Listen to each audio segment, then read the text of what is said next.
एक इंटरेस्टिंग कथा खूप वर्षापूर्वी मी एका नगर वाचनालयाच्या इंटरव्ह्यू सेक्शनमध्ये ऐकली होती। एक खूप मोठे व्यक्ती होते, साधारण 95 ते 100 वर्ष ते जगले आणि त्यांनी ती कथा काय सांगितली ती सांगतो। स्वातंत्र्यपूर्वीचा काळ, रत्नागिरीत काही स्वातंत्र्य सैनिक विशेष कारागृहात पकडले गेले होते। ते अचानक सुटले आणि सुटल्यानंतर ते रत्नदुर्गकडे पळत सुटले। आता पळताना मागे पोलीस लागलेले होते। ते पळाले आणि आले कुठे तर आत्ता जिथे नर्मदा सिमेंट आहे त्याच्या इथे एक भुयार आहे, तिथे ते आले। आता त्या भुयारात ते शिरले आणि ते शिरल्यानंतर डायरेक्ट ते कुठे बाहेर पडले असतील, ते इकडे आले। इथे खाली तुम्हाला एक गुहा दिसेल। आता त्या गुहेतनं बाहेर पडल्यानंतर काही गलबतं त्यांच्यासाठी थांबलेली होती। त्या गलबतात ते बसले आणि इकडून मग मुंबईला गेले आणि मग तिकडे त्यांचं क्रांतिकार्य चालू राहिलं। ही खूप मोठी एस्केप आणि अशी गोष्ट एका इंटरव्ह्यूमध्ये मी नगर वाचनालयात ऐकली होती। आता सांगायला इंटरेस्टिंग आहे, सगळ्यांना कोणीही जर पर्यटक आला बाहेरचा तर त्यांना ही गोष्ट सांगितली तर अचंबाच वाटेल आणि खूप एक ऐतिहासिक गोष्ट आणि स्वातंत्र्याचा आणि किल्ल्याचा कसा संबंध आहे याची गोष्ट सांगणारं एक उदाहरण आहे। पण लक्षात घ्या, ही कथा अत्यंत चुकीची आहे। ह्याला तसा म्हटलं तर सबळ काही पुरावा नाही। याला तसं म्हटलं तर आत्ता जर आपण सगळे गुहेचं बघितलं किंवा सगळा भाग बघितला तर त्याला कुठल्याही प्रकारे त्या कथेला दुजोरा देईल अशी एकही गोष्ट इथे नाही। पण तरीही ती कथा अनेक वेळेला ऐकायला मिळते। अशा अनेक कथा ह्या भुयारांबद्दल आपल्याला समजतात। रत्नदुर्ग किल्ल्यावर आपल्याला 3 भुयारं दिसतात। मी आधी जिथे होतो तिथे एक भुयार आहे, ते एक भुयार जे आत्ताचा अल्ट्राटेक सिमेंट आहे त्याच्या पुढे तुम्हाला दिसतं। दुसरं भुयार इथे खाली आहे ते आहे आणि तिसरं भुयार वरती किल्ल्यावरती आहे, ते पण आपण बघणार आहोत। आता ह्या तिन्ही भुयारांबद्दल आपल्याला अनेक कथा स्थानिक लोकांकडूनच ऐकायला मिळतात। त्यातलीही मी आत्ता कथा सांगितली ती लक्षात घ्या। मॅक्झिमम कथा या चुकीच्या आहेत, फार भंपक प्रकारे मांडल्या जातात आणि त्याबद्दल रत्नागिरीकर म्हणून, कोकणवासीय म्हणून आणि जे खरंच रत्नदुर्ग किल्ल्यावर आणि अशा किल्ल्यावर प्रेम करतात त्यांना हा खूप मोठा तोटा आहे। ह्या 3 भुयारांच्या गोष्टींची कथा आज आपण इकडे बघणार आहोत। नमस्कार, मी राधेय अँड वेलकम टू इतिहास मॅटर्स।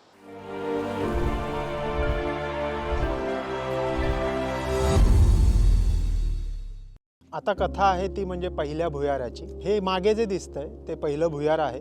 आत्ता पूर्ण त्याला रेलिंग बांधलेलं आहे आणि रेलिंगमधनं आतून तुम्हाला जरा जेवढा मिळेल तेवढा आम्ही व्हिडिओ टाकतो। पण ह्या भुयारात आधी ट्रेकिंग व्हायचं, आतपर्यंत लोक जायची आणि ती लोक जाऊन तिथे त्यांनी आतपर्यंत काय होतं हे व्यवस्थित बघितलेलं आहे, अनुभवलेलं आहे। मी स्वतः 2010च्या आधी 3 ते 4 वेळा ह्या भुयारात अगदी आतपर्यंत जाऊन आलेलो आहे। जे लोक आत गेलेले आहेत त्यांना कधीही अगदी 1990-91ला एक ग्रुप गेलेला आणि त्यांनी तिथे आत बघितलेलं होतं, तर त्यांना सुद्धा कधीही ह्या भुयारात कुठल्याही प्रकारचं अगदी शेवटपर्यंत दुसरीकडे कनेक्ट होणारं ठिकाण मिळालं नाही।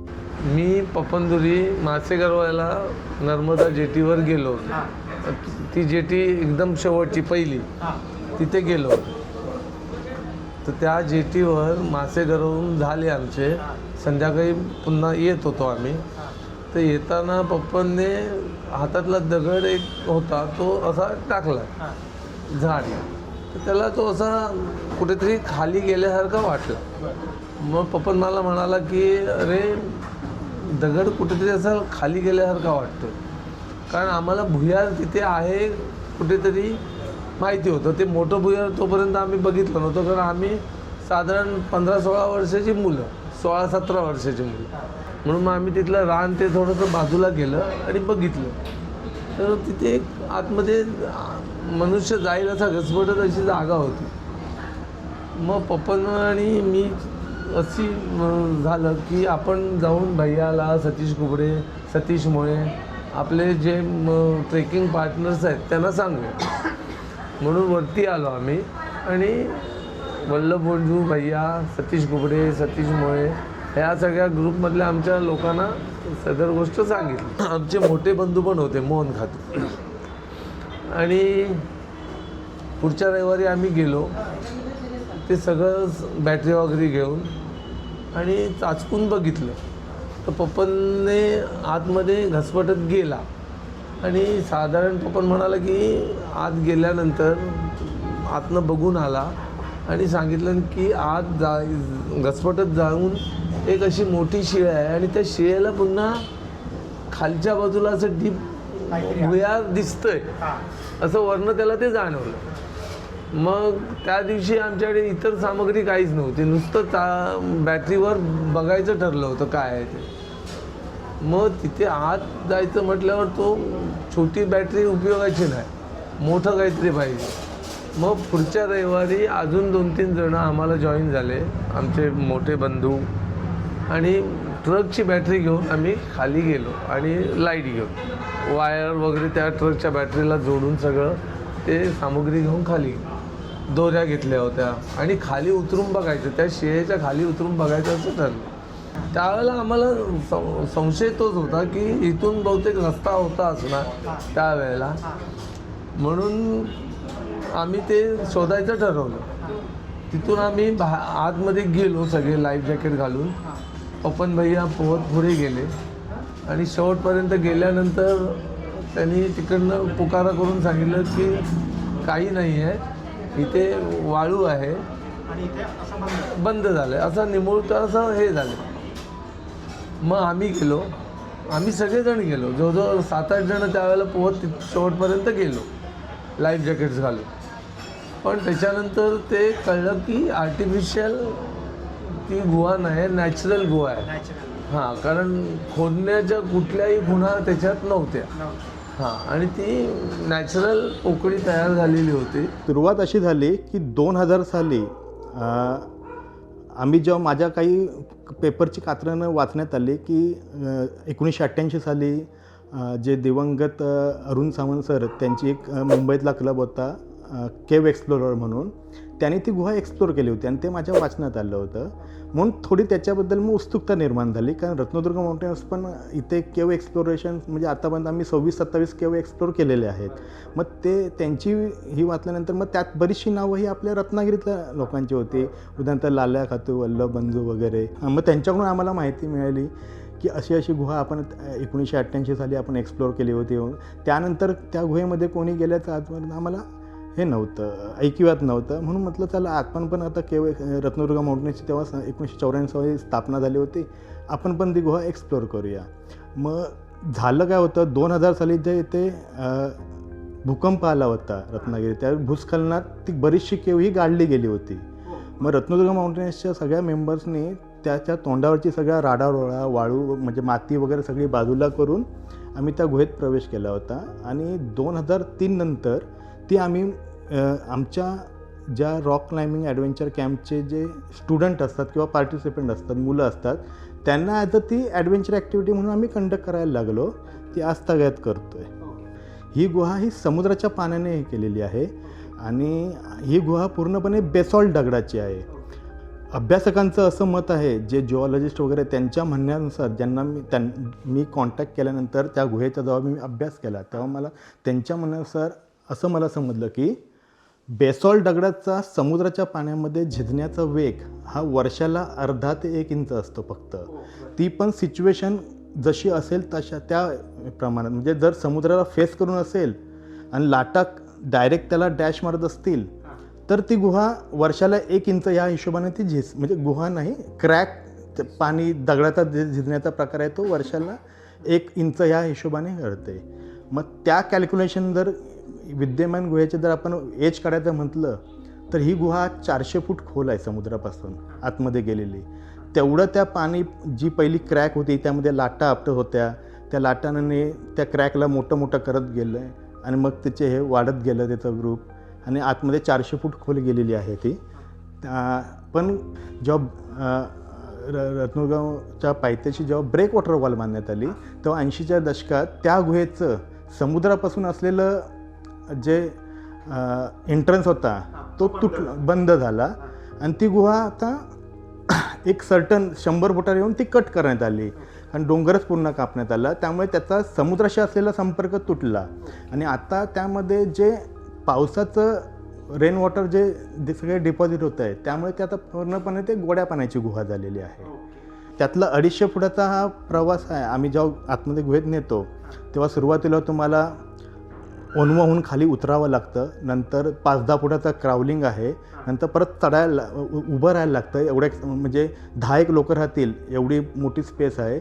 नंतर एक चिमणी म्हणजे ज्याला एक अशी अरुंद दरी आहे, त्यातून तुम्हाला उतरायला लागतं. तिथे आपण लॅडर फिक्स केलेले असतात. त्या उतरल्या की परत 10 माणसं उभी राहतील, एवढी मोठी स्पेस आहे.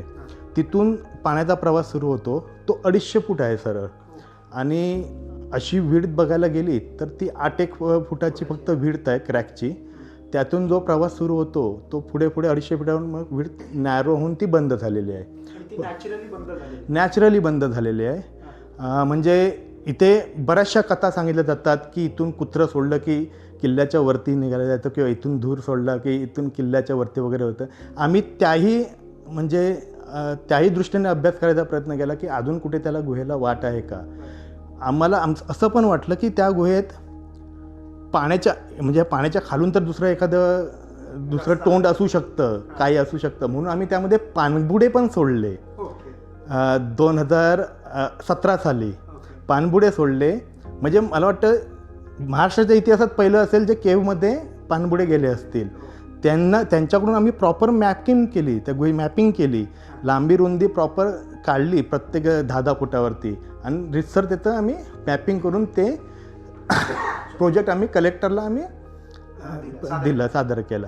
त्या गुहेची स्वतःची एक इकोसिस्टम आहे, स्वतःची एक बायोडायव्हर्सिटी आहे. त्या इकोसिस्टममध्ये बरेचसे जे जमिनीखाली राहणारे म्हणजे ज्यांना प्राणी आहे किंवा जलचर आहेत किंवा क्रिएचर आहेत, ते पूर्णपणे जमिनीवरचे खालचे आहेत. मग त्यामध्ये काही सापांच्या जाती आहेत, सँडबोआ येतो, पायथन्स येतात, परत शिलटेल वगैरे असे सापांच्या प्रजाती तिथे आढळतात. हो, मी बघितलेत आणि त्याचं नोट डाऊन केलेलं नोटिफिकेशन, म्हणजे सगळ्यांचं एक डिटेल्स डेटा आहे माझ्याकडे त्या गोष्टीचा. इवन त्या गुहेमध्ये जेव्हा पाण्याचा जो प्रवास सुरू होतो तिथे कॉलनी आहे वटवाघळांची, त्यांना हॉर्सशू बॅट म्हणतात. त्यातले मेल जेव्हा मेटिंग सीझनमध्ये येतात तेव्हा त्या मेलचा पूर्णपणे बेलीचा कलर हा पूर्णपणे ऑरेंज असतो. म्हणजे भगव्या कलरचे आपल्याला वटवाघळे तिथे बघता येतात. आणि ते गुण्यागोविंदाने इतक्या वर्ष ते राहत आहेत तिथे. त्यांचे एक इकोसिस्टम डेव्हलप झालेले आहे. स्पायडरच्या काही जाती आहेत, काही इतर कीटक आहेत. मध्यंतरी आम्हाला पूर्वी सुरुवातीला जेव्हा बघायचो तेव्हा मासेसुद्धा त्यामध्ये बघायचे, पण ते पूर्णपणे अल्बिनो म्हणजे कलरलेस असायचे आणि ब्लाइंड असायचे. विशेष गोष्ट अशी की हे सगळं करताना ह्या भुयाराचं जे काही महत्त्व आहे आणि ज्या काही गोष्टी आहेत, तर त्या गोष्टी एनकॅश करण्याचं पोटेन्शियल सर्वात जास्ती आत्ता रत्नागिरीकरांकडे आहे आणि ते आपण लक्षात घ्यायला हवं.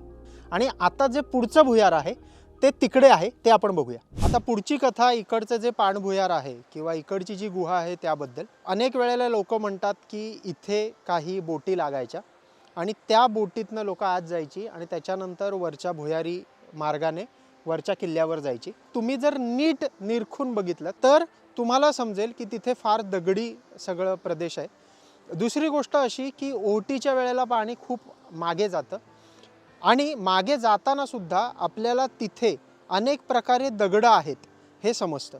म्हणजे फार खोली तिकडच्या पाण्याची आहे का, तर तशी गोष्ट नाही आहे. मग कुठलीही बोट जर इथपर्यंत येत असेल तर त्या भुयाराच्या तोंडाशी जायच्या आधीच तुटून जाईल. दुसरी गोष्ट अशी की जर इथे बोट थांबत असेल तर त्या बोटीने आतपर्यंत जाऊन त्याच्यापर्यंत वरती भुयारापर्यंत जायला आत मार्ग आहे का. मग लक्षात आलं की आपण त्या पण गुहेत जाऊन बघूया. हां, मग त्या गुहेत पण जायचं आमचं लगेच तिथे ठरलं आणि मग एक 15 दिवसानंतर आम्ही त्या गुहेत गेलो. ती लोक पण सांगतात की त्या गुहेमध्ये छोटी होडी लावण्याची ही आहे जागा आहे. कारण डायरेक्ट पाणी आतमध्ये येऊ नये तिथे जी काय होडी लागायच्या, कारण त्याच्या गुहेच्या पुढच्या बाजूला एल आकारात समुद्राकडनं एल आकारात ते पाणी आतमध्ये घेतलेलं आहे. त्याच्यामुळे समुद्राच्या लाटा डायरेक्ट त्या गुहेत आत येत नाही. ही जी मोठी गुहा आहे त्याच्यात आतमध्ये गेल्यानंतर कुठेही ती कनेक्टेड आहे असं वाटत नाही, कारण त्याचा तसं कुठचंही हे नाही आहे रेफरन्स. म्हणजे कारण प्रत्यक्ष ती गुहा आतमधनं दोन्ही गुहा मी बघितलेल्या आहे. कारण जर कनेक्टेड असेल तर ती कुठेतरी माती किंवा तो खडक फोडलेला दिसेल, तो कुठेही तसा हे नाही आहे त्याला. ती सुद्धा समुद्र गुहा आहे आणि ती लाईव्ह गुहा आहे. म्हणजे ती गुहा अजूनही जिवंत आहे. भविष्यात आम्ही डिसेंबर 2020 साली 16 डिसेंबर 2020 साली त्या गुहेमध्ये गेलो होतो. त्याआधी 1988 साली केव एक्सप्लोरर आणि हिमाद्री माउंटेन रत्नागिरीची त्यांनीही ती गुहा एक्सप्लोर केली होती. पण त्यावेळी त्यांच्याकडे तेवढी अत्याधुनिक साधनं नव्हते किंवा फोटोग्राफीचे कुठले इन्स्ट्रुमेंट नव्हते.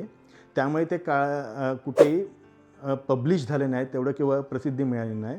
पण त्यांनीही त्यावेळी ती गुहा शोधलेली म्हणजे गुहा तिथेच आहे, आपण त्यामध्ये हे केलं होतं, एक्सप्लोर केली होती. नंतर 2020मध्ये आम्ही प्रॉपर जे भरती ओहोटीचा अभ्यास करून म्हणजे वर्षातली सर्वाधिक जी मोठी ओहोटी असते तो दिवस आम्ही निवडला आणि त्या गुहेमध्ये आम्ही एंटर केलं. तर प्रथमदर्शनी त्याचं रूप भरपूर मोठं आहे. म्हणजे हाईटला जवळजवळ 100 फूट आहे ती आणि अशी विड्थला ती 50 फूट आहे. त्या गुहेतून आम्ही एंटर केल्यानंतर असं समजलं की आतमध्ये प्रचंड मोठमोठे दगडी आहेत. त्यामध्ये शेवाळ आहेत, कचरा अडकलेला आहे, कारण पाणी सतत आतमध्ये जात असतं येत असतं. आणि जेव्हा त्याची लांबी मोजण्यात आली ती फक्त 125 फूट भरली. आतमध्ये प्रचंड मोठा हॉल आहे. म्हणजे अजूनही ती गुहा चालते आहे, म्हणजे सुरू आहे, अजूनही झीज होते. काही लाखो वर्षानंतर ती गुहा कदाचित किल्ल्याच्या आरपार गेलेली असेल. म्हणजे कसं होतं, समुद्रातले दगडी, गोल दगडी आणि वाळू यांच्या खनन आणि वहन कार्यामुळे ती गुहा हे होते. तुम्ही जर विचार केला तर गुहेचा आकार ना असा यू शेप आहे.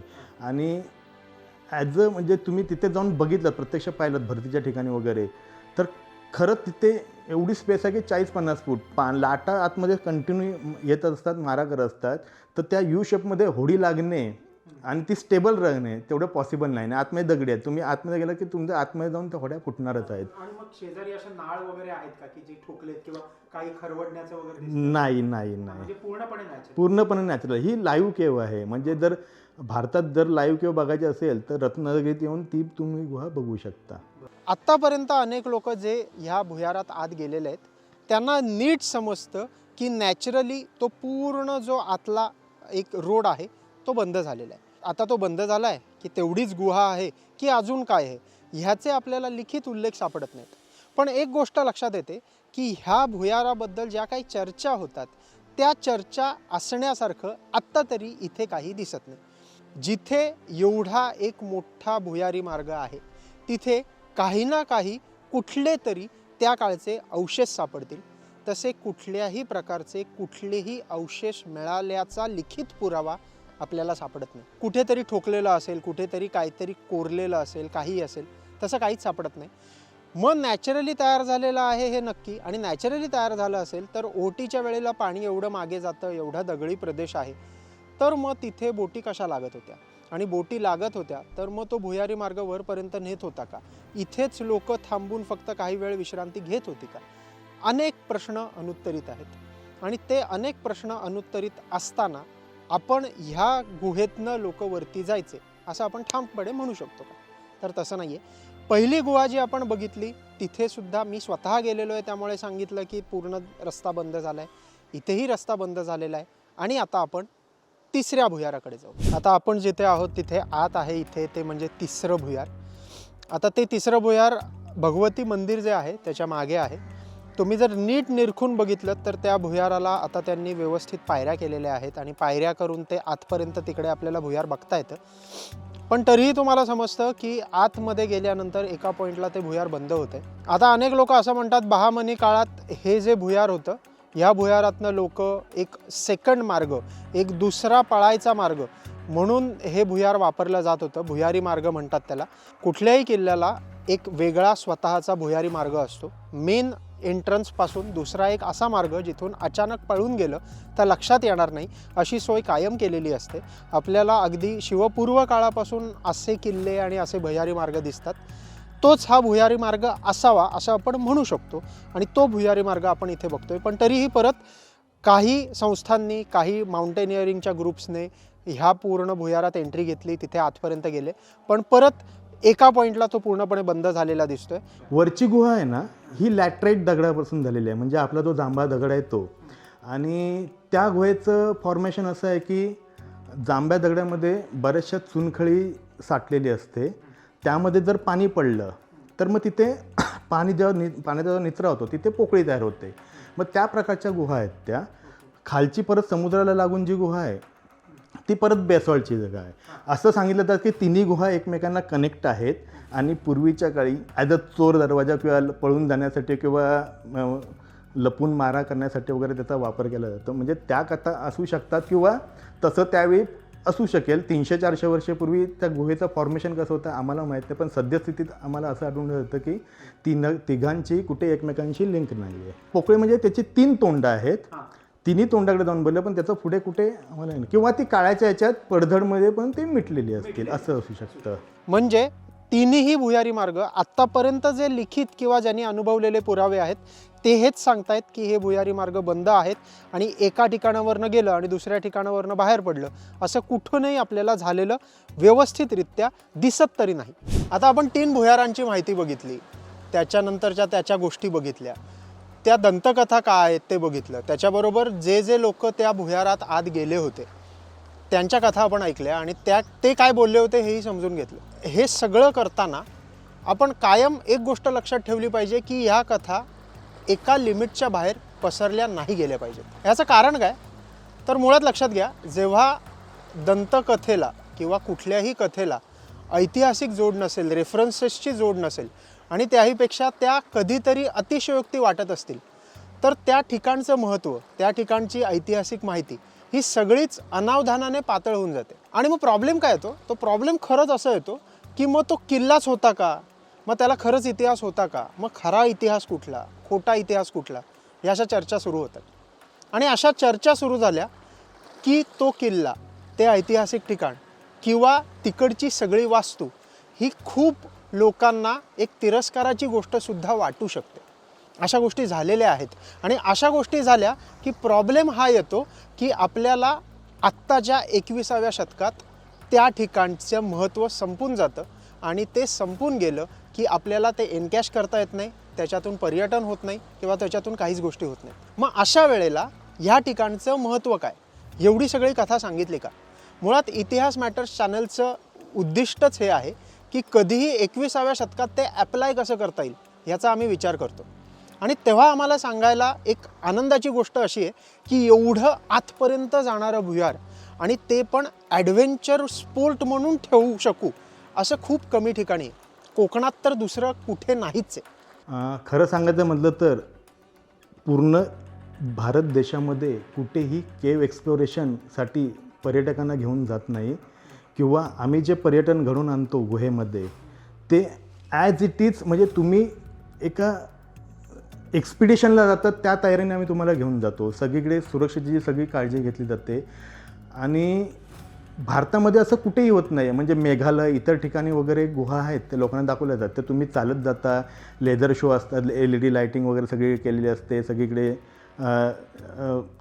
ॲरो विरो दाखवलेले असतात. आम्ही ते करत नाही. आम्ही तुम्हाला ॲज अ फ्रेश म्हणून तुम्ही कसे जाल, आमचा एक लीडर असतो तो तुम्हाला घेऊन जातो, बॅकअप टीम असते ती तुमच्या मागे असते, तुम्ही ती एक्सप्लोअर करता खरोखर. म्हणजे तुम्हाला जे आपण नॅशनल जिओग्राफी डिस्कवरी चॅनलवरती जाताना सगळं दिसतं तसंच सगळं वाटत असतं तिथे. आणि ही गुहा आम्ही जेव्हा एक्सप्लोअर केल्यानंतर आम्ही जेव्हा ठरवलं 2016 नंतर की आपण टुरिझमसाठी ह्या गुहेचा आपण वापर करूया, वापर म्हणण्यापेक्षा ह्याचा प्रसार करूया, त्यावेळी त्यावेळेचे तत्कालीन माजी नगराध्यक्ष राहुलजी पंडित सर यांनी आम्हाला भरपूर प्रोत्साहन दिलं की तुम्ही करा. रत्नागिरीमध्ये हे जर एक टुरिझम सेक्टर डेव्हलप होईल आणि त्यातून एक छोटीशी एक काय होईना पण ॲडव्हेंचर ॲक्टिव्हिटी रत्नागिरीत कंडक्ट होते, हे लोकांना जगाच्या नकाशावर रत्नागिरीत हे नाव झळकेल. त्यांच्या पुढाकाराने आम्ही रत्नदुर्ग माउंटेनिअरिंग, जिद्दी माउंटेनिअरिंग यांनी आम्ही तिथे केविंग ॲक्टिव्हिटी सुरू केली. म्हणजे त्यांनी खरं आम्हाला ते प्रेरणा दिली की तुम्ही हे लोकांसाठी ओपन करा, पब्लिकली ओपन करा.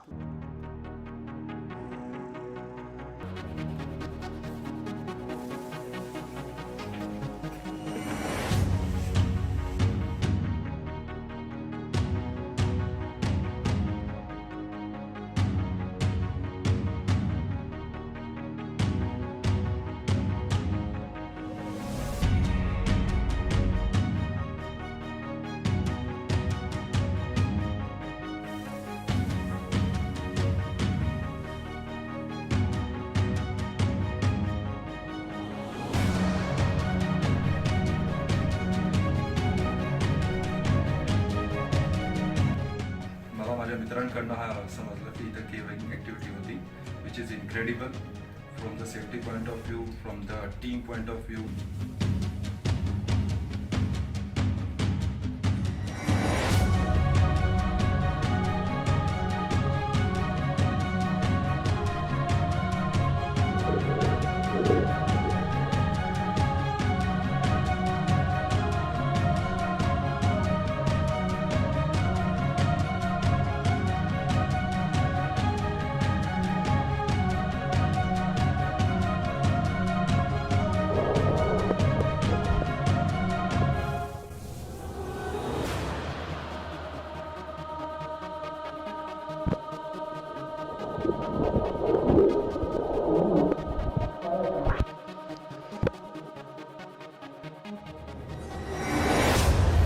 हॅलो नमस्कार, मी डॉक्टर योगेश सूर्यवंशी. रत्नदुर्ग माउंटेनरिंग यांनी सुरू केलेला हा अतिशय स्तुत्य उपक्रम जो आपल्या रत्नदुर्गच्या पायथ्याशी जी केव आहे, गुहा आहे, त्याच्यामध्ये त्यांनी अतिशय सुंदरपणे मार्ग केलेला आहे. त्याला त्यांनी अतिशय आंतरराष्ट्रीय दर्जाचे सगळी सुरक्षिततेची काळजी घेतलेली आहे. It has been a fantastic experience. So hats off to you guys. Safety, amazing. 5-star rating from my side.